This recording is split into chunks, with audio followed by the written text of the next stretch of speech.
प्रसंग चल रहा था, कबीर परमात्मा जोगजीत रूप में वहां खड़े हैं जहां पर वो जीवों को भून रहा था। उनके जाने से वो तपस्या पर बिल्कुल आंच बंद होगी, जैसे बिल्ली के बच्चों के आंच नहीं लगी, सारे और मटके पक गए।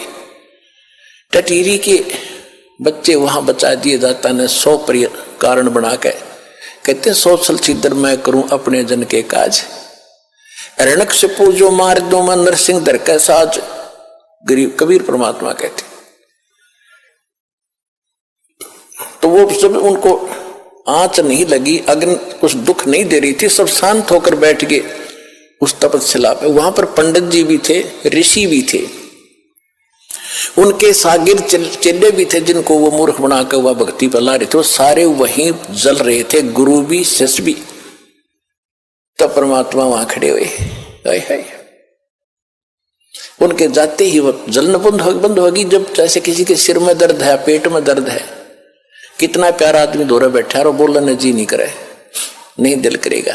जब वह पीड़ा खत्म हो जाएगी फिर कुशल मंगल पूछेगा, प्यार से बोलेगा। इसी प्रकार जब परमात्मा ने उनका वो संकट खत्म कर दिया, आंच की जलन बंद कर दी, सारे बैठ के आराम से और उस अग्नि में बात कर रहे हैं बैठे बैठे।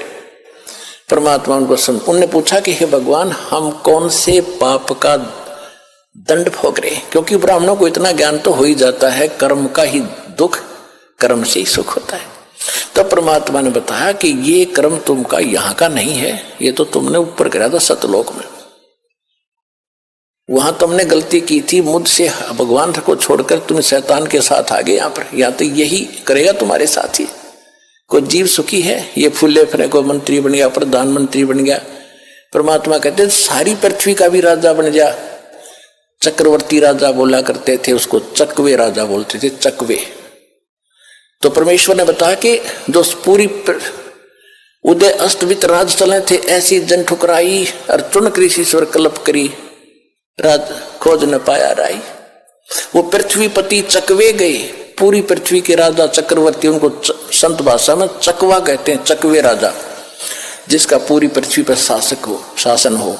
पृथ्वीपति चकवे गए, जिनके चक्र चलंत, रावण श्री खे कौन गण, ऐसे गए अनंत।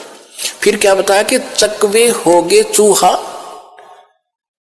वो जो चक्रवर्ती राजा थे फिर बाद में चूहे बन गए मृत्यु के बाद, और फिर उड़े बिल खुद पंजों से बिल खोद कर रह रहा हो प्राणी, चाट ले उस चक्रवर्ती राजा की उस पोस्ट को।